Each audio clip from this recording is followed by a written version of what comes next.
సిద్ధెలలో నేను సిద్ధముగా చేసుకో రాజు రానయ్యున్నాడు. ప్రియమైన దేవుని బిడ్డలారా, మరొకసారి ఈ టీవీ పరిచర్య ద్వారా మిమ్మల్ని అందరినీ పలకరించడానికి దేవుడిచ్చిన ఈ మహా గొప్ప తరుణాన్ని బట్టి ప్రభువును స్తుతిస్తున్నాను. మీలో చాలామంది ఈ మెర్సీ ప్రవచనాలు అనేటటువంటి ఈ దేవుని వాక్యాలు మీరు వింటున్నారు. చాలామంది మీరు మేలు పొందుతున్నట్లుగా మీ దగ్గర నుంచి వచ్చే సమాచారాన్ని బట్టి మేము తెలుసుకుంటున్నాం. ప్రభువును స్తుతిస్తున్నాం. ప్రియులరా, ఈ భారమైన పరిచర్య మనందరి కొరకు దేవుడు ఏర్పాటు చేసిన ఈ పరిచర్య ప్రతి గృహములోనూ దేవుని యొక్క వాక్యము వెదజల్లబడాలని, ప్రతి మారుమూల ప్రాంతాలకు కూడా ఈ మెర్సీ ప్రవచనాలు వెళ్ళాలని, దేవుని మాటలు గృహాలను తాకాలని మేము ప్రార్థన చేస్తున్నాం. ప్రియులరా, మా కొరకు మీరు కూడా ప్రార్థన చేయండి. ఈరోజు వాక్యాంశంలో నుండి బైబిల్ వాక్యానికి వెళదాము. దయచేసి పరిశుద్ధ గ్రంథము ఉన్న వాళ్ళందరూ కూడా మీ పరిశుద్ధ గ్రంథములను చేతబట్టుకొని ఈ టీవీ ముందు కూర్చుని ఈ మెర్సీ ప్రవచనాలు అనేటటువంటి ఈ యొక్క దేవుని సువార్తలో పాలుభాగస్థులు అవ్వాలని కోరుతున్నాను. మొదటిగా అపోస్తలుడైన పౌలు గారు కొరింథీయులకు రాసిన 2వ పత్రిక 12వ అధ్యాయము 9వ వచనాన్ని మనం ఈరోజు వాక్యాంశంగా మనం జ్ఞాపకం చేసుకుందాం. ప్రియులరా, అంతకుముందు కొన్ని వచనాల ముందుకు వెళదాము. 7వ వచనం నుంచి చదువుదాం. కొరింథీయులకు రాసిన 2వ పత్రిక 12వ అధ్యాయము 7వ వచనం నుండి, నాకు కలిగిన ప్రత్యక్షతలు బహు విశేషముగా ఉన్నందున నేను అత్యధికముగా హెచ్చిపోకుండా నిమిత్తము నాకు శరీరములో ఒక ముళ్ళు, నేను అత్యధికముగా హెచ్చిపోకుండా నిమిత్తము నన్ను నలుగగొట్టుటకు సాతాను యొక్క దూతగా ఉంచబడెను. అది నా యొద్ద నుండి తొలగిపోవాలనని దాని విషయమై ముమ్మారు ప్రభువును వేడుకొంటిని. అందుకు నా కృప నీకు చాలును, బలహీనత యందు నా శక్తి పరిపూర్ణమగుచున్నదని ఆయన నాతో చెప్పెను. కాగా క్రీస్తు శక్తి నా మీద నిలిచియుండి నిమిత్తము విశేషముగా నా బలహీనతల యందే బహు సంతోషముగా అతిశయపడుదును. నేను ఎప్పుడు బలహీననో అప్పుడే బలవంతుడను. గనుక క్రీస్తు నిమిత్తము నాకు కలిగిన బలహీనతలలోనూ, నిందలలోనూ, ఇబ్బందులలోనూ, హింసలలోనూ, ఉపద్రవములలోనూ నేను సంతోషించుచున్నాను. పౌలు గారు రాసినటువంటి మాటలు. ప్రియులరా, పౌలు గారికి ఒక పర్యాయము ఆయన శరీరములో ఒక ముళ్ళు ఉంచబడినట్టుగా మనం చూస్తున్నాం. అపోస్తలుడైన పౌలు గారు ఆయన సౌలుగా మారు మనసు పొందినటువంటి దినాల్లో సౌలుగా ఉన్నప్పుడు దైవ సేవకులను, క్రైస్తవులను హింసించి అనేక పర్యాయములు దేవుణ్ణి దూషించి కదా, పెద్ద పెద్ద మాటలతో దేవుణ్ణి కూడా దూషించినటువంటి యవనస్తుడిగా ఒక ఉగ్రవాది యొక్క పరిస్థితి ఎలా ఉంటుందో దానికంటే ఎక్కువైనటువంటి ఒక ఉగ్రవాద చర్యలలో పాలుభాగస్తుడై క్రైస్తవులను చంపటానికి కూడా వెనుకాడినటువంటి యవనస్తుడిగా ఉన్నప్పుడు ఆ దినాల్లో ప్రియులరా, ప్రభువైన యేసుక్రీస్తు కృప కలిగినటువంటి వాడుగా ఆయన కృప ఒక పర్యాయము ఆ యవనస్తుని మీదకి వచ్చినట్టుగా మనం చూస్తున్నాం. అందుకే అంటాడు, ఎవనికి నా కృప దొరుకునో వానికే దొరుకును. ఇలాంటి భయంకరమైన స్థితిలో ఉన్నటువంటి ఆ దినాల్లో, ఈ పౌలు గారు సౌలుగా ఉన్న దినాల్లో దేవుని యొక్క కృప ఆయన మీదకి వచ్చినట్టుగా మనం చూస్తున్నాం. దేవుని కృప వచ్చినప్పుడు ఏం జరిగిందంటే ఆ యవనస్తునిలో ఒక సమూలమైనటువంటి మార్పు, పరివర్తన చూడగలిగాం. క్రైస్తవులను హింసించినటువంటి యవనస్తుడు క్రైస్తవులను ఓసకోత కోయటానికి కూడా వెనుకాడనటువంటి యవనస్తుడు, క్రీస్తు అంటే ఆ పదాన్ని ఉచ్చరించడానికి కూడా ఇష్టపడినటువంటి యవనస్తుడు ఒకరోజు దేవుడు దర్శించినప్పుడు ప్రియులరా, తన వాహనం మీద నుంచి అకస్మాత్తుగా నేల మీద పడిపోయి తనకున్నటువంటి పాప స్థితి అంతటినీ, తిరుగుబాటు స్థితి అంతటినీ కూడా దేవుని సన్నిధిలో ఒప్పుకుని, సౌలా సౌలా నీవేళ నన్ను హింసించుచున్నావు అనే ఒక స్వరము ఆకాశం నుంచి వచ్చినట్టుగా సౌలు గారు చూసినప్పుడు, ప్రభువా నీవు ఎవడవు అనే ఒక కఠినమైనటువంటి సంబోధన ప్రభువారిని సంబోధించినప్పుడు ప్రభు సౌలుని ఎంతో ప్రేమించాడు. ప్రియులరా, దేవుడు లోకమును ఎంతో ప్రేమించాను. ఎంత ప్రేమిస్తున్నాడంటే, నీవింకనూ తిరుగుబాటు స్థితిలో ఉన్నా కూడా దేవుడు నిన్ను ప్రేమిస్తున్నాడు. నీవింకా దేవుని సన్నిధికి రాని స్థితిలో ఉన్నా కూడా దేవుని యొక్క ప్రేమ నిన్ను వెంటాడుతూనే ఉంది. ఎందుకో తెలిసిన, ప్రేమ ఉప్పొంగదు, అది అమర్యాదగా నడవదు, ప్రేమ అన్నిటికీ తాళుకొనును, అన్నిటినీ సహించును, ప్రేమ పాప దోషములను కప్పును అని లేఖనాలు సెలవిస్తున్నాయి. ప్రియులారా, దేవుడు ఎంత ప్రేమిస్తున్నాడు. సహోదరి సహోదరుడా, ప్రభువైన యేసుని ఎంత ప్రేమిస్తున్నాడంటే, మనం ఇంకనూ పాపులమై ఉండగా క్రీస్తు యేసు మన కొరకు తన ప్రశస్తమైనటువంటి ఆ యొక్క జీవితాన్ని సిలువలో మన కొరకు అర్పించాడు. ఇదిగో ఇక్కడ సౌలు, ఆ యవనస్తుడు తిరుగుబాటు చేస్తున్న సమయంలో దేవుని యొక్క కృప తన మీదకి వచ్చినప్పుడు ప్రియులరా, తను రక్షణ పొంది మారు మనసు పొంది, ప్రియులరా, దేవుడే అన్నాడు, ప్రభు అన్నాడు, ఇదిగో అతడు ప్రార్థన చేయుచున్నాడు.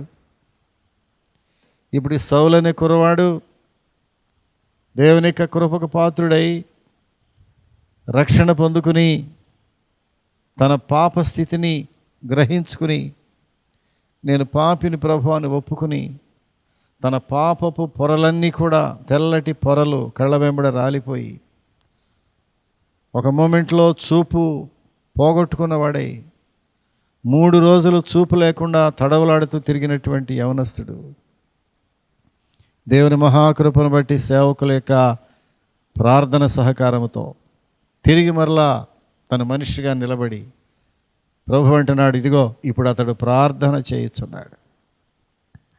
ఒక మనిషి మారు మనసు పొందినప్పుడు, తన పాప క్షమాపణకు వచ్చినప్పుడు అతడు ప్రార్థన చేయటం ప్రారంభిస్తాడు.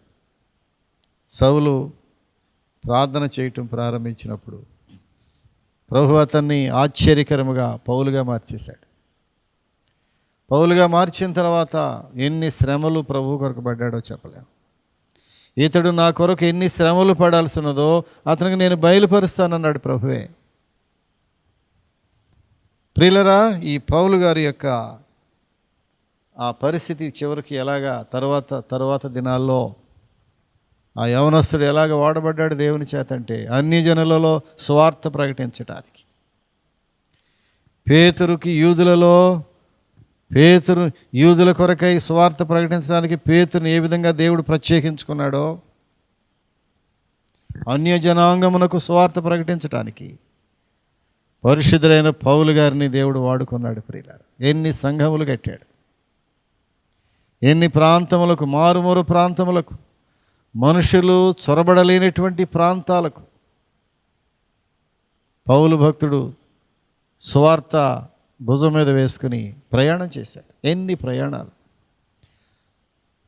తన యొక్క అనేక ప్రయాణాల్లో ఖండాంతరాలకు వెళ్ళి సువార్త ప్రకటించి, నరమాంస భక్షుల మధ్యలో సువార్త ప్రకటించి, వ్యతిరేకులైన వారి దగ్గర సువార్త ప్రకటించి, ప్రియులరా, మనుషులకు పీకు తినేటటువంటి ఆ ద్వీపములలో సువార్త ప్రకటించి, ఎండనక వాననక, భోజనము దొరికినా దొరకపోయినా తిండి తిప్పలు మానేసి, నేను సువార్త ప్రకటించిన నాకు శ్రమ, నేను సువార్త ప్రకటించటానికి దేన్నైనా విడిచిపెట్టేస్తాను కానీ సువార్తను ప్రకటించకుండా ఉండలేను అని గొప్ప సాక్ష్యం పలికినటువంటి పౌలు గారు, ప్రియులరా, ఎలాంటి అద్భుతమైన రీతిలో దేవుడు ఆ యవనస్తుని వాడుకున్నాడో చెప్పలేం. ఇప్పుడు ఈ పాఠ్య భాగంలో ప్రియులరా మనకు కనిపిస్తున్నది ఏంటంటే, నాకు కలిగిన ప్రత్యక్షతలు బహు విశేషముగా ఉన్నందున. ఎన్ని ప్రత్యక్షలు! He was a man of talents. ఎన్ని టాలెంట్స్ ఉన్నాయి! పాత నిబంధనలో ప్రియులరా మోషే ధర్మశాస్త్రమును కూలంకుషముగా చదివినటువంటి యవనస్తుడు. He was a great scholar. రోమా సామ్రాజ్యం యొక్క పౌరసత్వం పొందినటువంటి వాడు. గమలియేలు అనేటటువంటి గొప్ప దైవజనని పాద సన్నిధిలో దేవుని వాక్యము ధర్మశాస్త్రము నేర్చుకున్నటువంటి యవనస్తుడు. ఎన్ని విశేషతలు, ఎన్ని ప్రత్యక్షతలు పౌలు గారికి ఇచ్చాడు దేవుడు. ఎన్ని టాలెంట్స్ ఇచ్చాడు దేవుడు. గొప్ప ప్రసంగికుడు, గొప్ప రచయిత, గొప్ప పరిపాలన దక్షకుడు, గ్రేట్ అడ్మినిస్ట్రేటర్, బాగా చదువుకున్నవాడు, స్కాలర్. ఎన్ని ప్రత్యక్షలు అంటే, నాకు కలిగిన ప్రత్యక్షతలు బహు విశేషముగా ఉన్నందున నేను అత్యధికముగా హెచ్చిపోకుండా నిమిత్తము. ఎంత గ్రహించుకున్నాడో చూడండి. పౌలు గారి యొక్క గ్రహింపు ఎంత లోతైన గ్రహింపు ప్రియులారా. ఎలాంటి గ్రహింపు! ఒకవేళ దేవుడు నాకు ఇన్ని తలాంతులు ఇచ్చినప్పుడు వాటన్నిటి విషయంలో నేను ఒకవేళ గర్విష్ఠుడినై నన్ను నేను హెచ్చించుకుని పతనావస్థకు వెళ్ళిపోతానేమో. ఇలాంటి పరిస్థితుల్లో దేవుడు నాకేం చేశాడంటే, నా శరీరంలో ఒక ముళ్ళును ఏర్పాటు చేశాడు. ఒక ముళ్ళును ఏర్పాటు చేశాడు. నా శరీరంలో ఒక ముళ్ళు. మళ్ళా రిపీట్ చేస్తున్నాడు ఇక్కడ 7వ వచనంలో, నేను అత్యధికముగా హెచ్చిపోకుండా నిమిత్తము నన్ను నలుగగొట్టుటకు సాతాను యొక్క దూతగా ఉంచబడేను. ఈ ముళ్ళు ఏంటంటే సాతాను యొక్క దూత, సాతానుకు ఒక రిప్రజెంటేటివ్. సాతాను ఎట్లాగైతే నన్ను నలగొడుతుందో, ఈ ముళ్ళు సాతాను పక్షముగా నన్ను నలగొట్టడానికి దేవుడు నా శరీరంలో ఈ ముళ్ళు ఏర్పాటు చేశాడు. కానీ మానవుడే కదా, పౌలు గారు కూడా మానవుడే కాబట్టి ఒకరోజు ప్రభువుకు అతను ప్రార్థన చేస్తూ ఉన్నాడు. ప్రియులారా, ఏమని ప్రార్థన చేశాడు తెలిసినా? అది నా యొద్ద నుండి తొలగిపోవలెనని దాని విషయమై ముమ్మారు ప్రభువును వేడుకుంటుని. 3 సార్లు ప్రార్థన చేశాడు. ప్రభువా, నన్ను ఎంతగా నీవు వాడుకుంటున్నావు. అన్యజనులలో సువార్థికుడిగా నన్ను వాడుకుంటున్నావు. అనేక సంఘములు కట్టడానికి నన్ను వాడుకున్నావు. అనేక కుటుంబాలు క్రీస్తు కొరకు సంపాదించడం నన్ను వాడుకున్నావు. ఎంతోమంది యవనస్తులను, ఆడపిల్లలను, మగపిల్లలను ప్రభు సన్నిధికి తెచ్చే ఒక సాధనముగా నీవు నన్ను వాడుకుంటున్నావు. ఎక్కడికి వెళ్ళినా సువార్త ప్రకటించే ఒక కృపను నాకు ఇచ్చావు. ఎన్ని ఆధిక్యతలు నాకు ఇచ్చావు. ఎన్ని టాలెంట్స్, ఎన్ని తలాంతులతో నన్ను నింపావు ప్రభువా. అయితే నా శరీరంలో ఈ ముళ్ళేంటయ్యా? ఎన్నిసార్లు ప్రార్థన చేశాడు తెలిసినా? 3 సార్లు ప్రార్థన చేశాడు. ముమ్మారు వేడుకొంటిని. ముమ్మారు వేడుకుంటున్నప్పుడు జరిగింది ఏంటో తెలిసిన ప్రియులారా, అక్కడ పౌలు గారు ప్రార్థన చేస్తూ ఉన్నాడు. తగ్గించుకోవాలి, ప్రార్థన చేస్తూ ఉన్నాడు. అతడు 3 సార్లు ప్రార్థన చేశాడు. ప్రభువుని అడిగాడు, ప్రభువా ఇది కూడా తగ్గించాలి, ప్రభువా ఈ ముళ్ళేమి, ఎన్ని ప్రత్యక్షతలు నాకు ఇచ్చావు, ఎన్ని తలాంతులతో నా జీవితాన్ని నింపావు. అనేకులకు లేని ప్రత్యక్షతలు దేవుడు అపోస్తలుడైన పౌలు గారికి ఇచ్చినప్పుడు ఈ ముళ్ళు ఏంటి ప్రభువా అని ప్రభువుని అడిగాడు. ఎన్నిసార్లు అడిగాడు తెలిసిన? దాని విషయమై ముమ్మారు ప్రభువును వేడుకొంటిని. 3 సార్లు ప్రార్థన చేశాడమ్మా. ఏదైనా సమస్య వచ్చినప్పుడు ప్రార్థన చేయటం మనం నేర్చుకోవాలి. మన బలహీనతలలో దేవుని పాద సన్నిధికి వెళ్ళి ప్రార్థించటం నేర్చుకోవాలి. ప్రార్థన ఆలకించేవాడు మన దేవుడు, ప్రార్థనకు జవాబిచ్చేవాడు మన దేవుడు. మనం ప్రార్థించటం ఆయనకి ఎంత ఇష్టమో. చాలామంది అనుకుంటారు, ఇంత ప్రార్థన చేస్తే ప్రభు వింటున్నాడా? లేదమ్మా, నీవు ప్రార్థన చేయట ప్రభువుకి ఇష్టము. నీవు ప్రార్థన చేస్తే వినాలని ప్రభు ఆశపడుతూ ఉన్నాడు. పౌలు భక్తుడు 3 సార్లు ప్రార్థన చేశాడు. ప్రభు ఏమన్నాడు తెలుసునా? ప్రభు దానికి భిన్నంగా ఏదైతే పౌలు భక్తుడు దేనిని తీసివేయమని ప్రభువుని అడిగాడో 3 సార్లు, ఆ ప్రార్థన ప్రభు ఆలకించి ఏమి సమాధానం చెప్పాడు చూసినారా? అందుకు నా కృప నీకు చాలును, బలహీనత యందు నా శక్తి పరిపూర్ణమగుచున్నదని ఆయన నాతో చెప్పెను. నా కృప నీకు చాలు అన్నాడంట. ఇంత ప్రార్థన చేసి, ఇంత గోజాడి 3 సార్లు ప్రార్థన చేసి, ఒకసారి కాదు, 2 సార్లు కాదు, ముమ్మారు వేడుకొంటిని. ఈ ముమ్మారు ప్రార్థన చేసినప్పుడు జరిగింది ఏంటో తెలిసిన?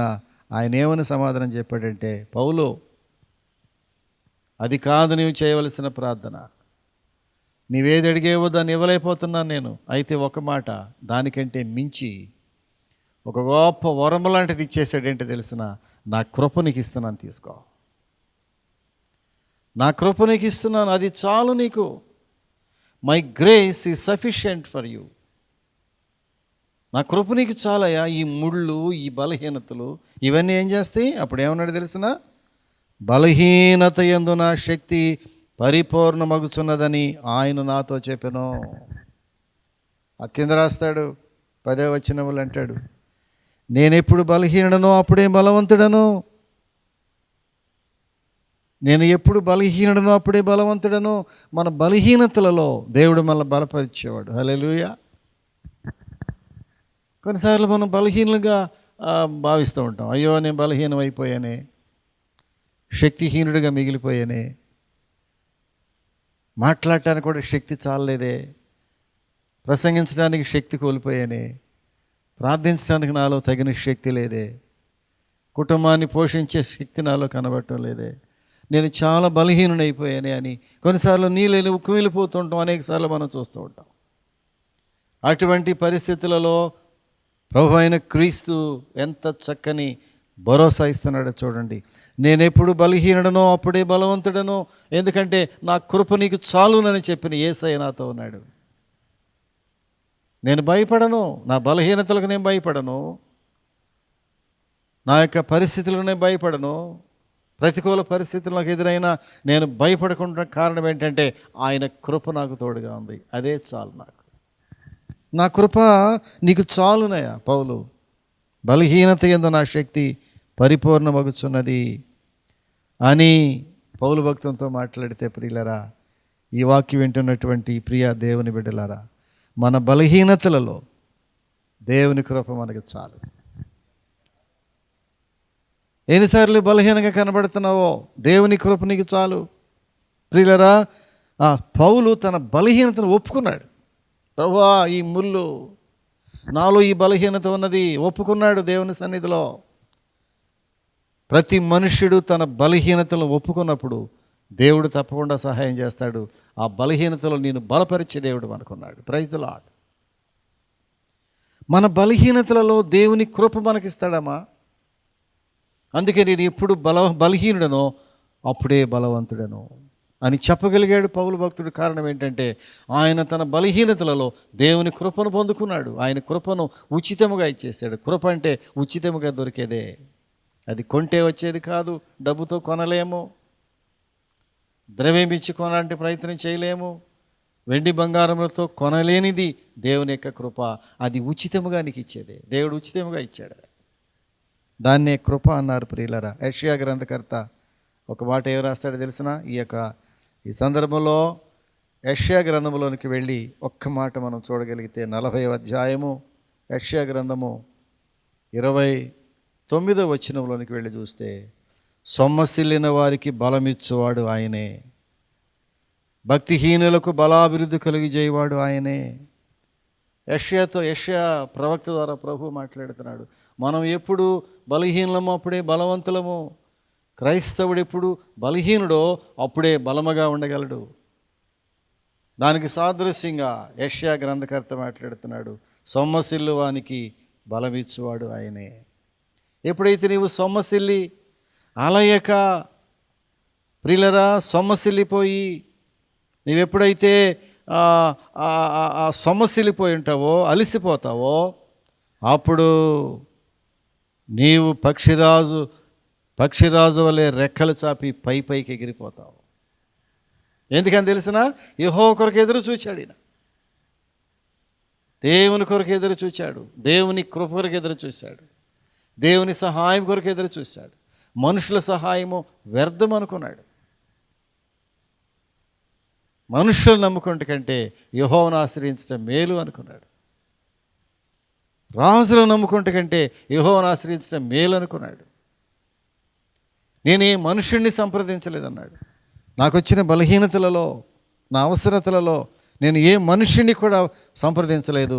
చివరికి దేవుని శిష్యులతో కూడా సంప్రదించకుండా తను కేవలము తను నమ్మినటువంటి దేవుని వైపు చూడటం ప్రారంభించాడు. ఎప్పుడైతే దేవుని వైపు చూడటం ప్రారంభించాడో యెషయా గ్రంథకర్త అంటాడు, ఏమన్నా తెలిసిన? యెహోవా కొరకు ఎదురు చూచువారు నూతన బలం పొందుదురు. దేవుని కొరకు ఎదురు చూస్తున్నావా?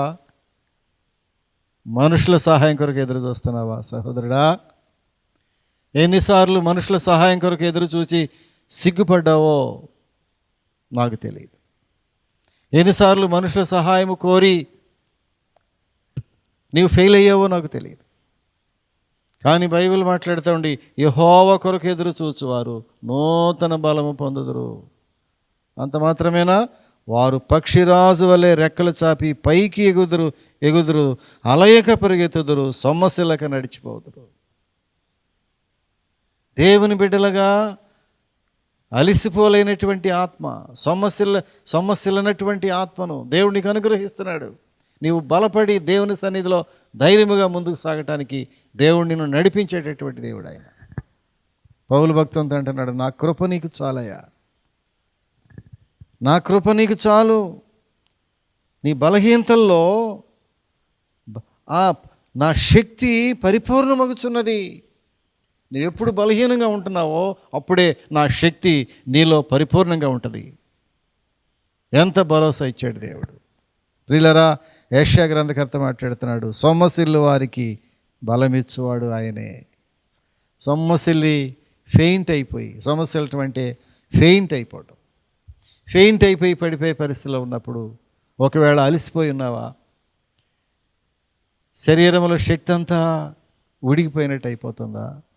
ప్రభువా, నాలో బలహీనం తప్ప ఏమీ లేదయా, నరములు, శరీరములో కండరములు బలహీనం అయిపోయినాయి, వయసు పెరిగిపోయిందని బాధపడుతున్నావేమో, శరీరంలో శక్తి లేదని బాధపడుతున్నావేమో, ఒకవేళ దేవుడిచ్చినటువంటి ఈ పరిచర్యను కొనసాగించలేమనే ఒక అపనమ్మకం నీలోకి వచ్చి భయపడుతున్నావేమో.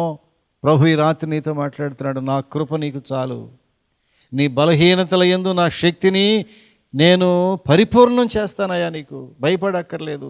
సొమ్మసిల్లు వానికి బలమిచ్చువాడు నేనే, శక్తిహీనులకు బలాభివృద్ధి కలిగి చేయవాడు ఆయనే. ఎంత బలము కలిగిన దేవుడు! యెహోవా నా బలమా అన్నాడు దావీదు భక్తుడు. ఆయన బలశాలి. ఆయన బలము ఎంత గొప్పదంటే, ఈ లోకములను ఆయన బలము చేత, శక్తి చేత, మాట చేత సృజించినటువంటి గొప్ప బలము కలిగిన దేవుడు మన దేవుడు. బలవంతుడైన దేవుడు, బలము కలిగిన దేవుడు. దేవుని గురించి రాయబడిన మాటల్లో ఉంది, ఆయన బలవంతుడైనటువంటి దేవుడు, ఆయన శక్తివంతమైన దేవుడు, ఆల్మైటీ గాడ్, సర్వశక్తి కలిగినటువంటి దేవుడు. అంటున్నాడు, సొమ్మసిల్లిన వారికి బలమిచ్చేవాడు ఆయనే. ప్రియులరా, మన బలహీనతలలో దేవుని కృప మనకు చాలు. నువ్వు ఎన్నిసార్లు బలహీనం అయిపోయావో నాకు తెలియదు. యవనస్తుడా, నువ్వు ఎన్నిసార్లు బలహీనం అయిపోయావేమో దేవుని సన్నిధిలో, లేక శారీరకంగా, లేక ఆత్మీయముగా. నీవు దేవుని అడిగితే ఒకవేళ అడిగింది ఇవ్వలేకపోయాడేమో, ఇవ్వటానికి ఆలస్యమైందేమో, నీ ప్రార్థన ప్రభు సన్నిధిలో ఆలస్యం అవుతుందేమో ఫలితము. ఒకవేళ ఫలితం ఆలస్యమైనా, ఒకవేళ నీవు అడిగినట్టుగా ఇవ్వకపోయినా దేవుని చిత్తం ఏం దాగి ఉందంటే ఆయన కృప నీ మీదకి రాబోతుంది అనే సత్యాన్ని రాత్రి గ్రహించాలి. ప్రభు నేను అడిగినట్టు ఇవ్వలేదండి అనుకుంటున్నావా? ఒకవేళ నీ ప్రార్థన ఆలస్యమైందని తలస్తున్నావా? లేకపోతే నీవేది అడిగేవో అది డైరెక్ట్గా ఇవ్వటానికి దేవుడు ఇష్టపడలేదని బాధపడుతున్నావా? పౌలు భక్తుడు అడిగినట్టుగా దేవుడు డైరెక్ట్గా ఇవ్వలేకపోయాడు పౌలుకి. కానీ ఏమిచ్చాడు తెలిసిన? పౌలు, ఈ సమయంలో నా కృప నీకు చాలు, అది తీసేసుకో, అది ఇచ్చాను నీకు. నా కృప నీకు తోడుగా ఉంటే ఈ లోకంలో ఏది అక్కర్లేదయ్యా నీకు. ఆ కృపే సమస్తము ఆ కృపలో దాగి ఉన్నాయి. రాత్రి దేవుడు ఆయన కృపను నీ మీదకు పంపబోతున్నాడు. ఎవరికి నా కృప దొరుకునో వానికే దొరుకును. అది నీవే ఎందుకు కాకూడదు? ఈ రాత్రి సహోదరుడా, సహోదరి, దేవుని కృపకు పాత్రలకి రాత్రి నువ్వు ఎందుకు కాకూడదు? ఒకవేళ ఏమీ లేదు, బలహీనరాలుగా భావించుకున్నట్లయితే ఈ రాత్రి ప్రభు నీతో మాట్లాడుతున్నాడు, నా కృప నీకు చాలు. నీ బలహీనతల యందు నా శక్తి పరిపూర్ణమవుతూ ఉంటుంది.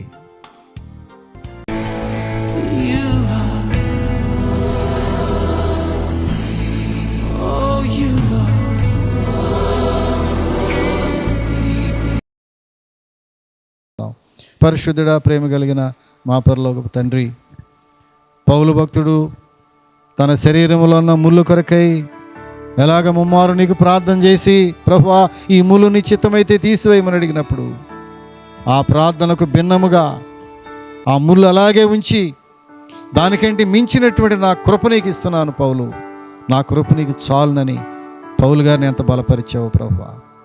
ఆ బలహీనతలోనే బలము తెచ్చుకుని ఎంత దేవునికి పరిచర్య చేశాడు ప్రభువా. ఎంత బలమైనటువంటి సాధనంగా పౌలు గారిని మీరు వాడుకున్నారు. ఆయన నీ కృపచేత పౌలు నింపావు. ఈ రాత్రి వాక్యం వింటున్నా నా బిడ్డలందరూ కూడా ప్రభువా, నీ బిడ్డలు నీ కృప కొరకు ఎదురు చూస్తున్నారు తండ్రి.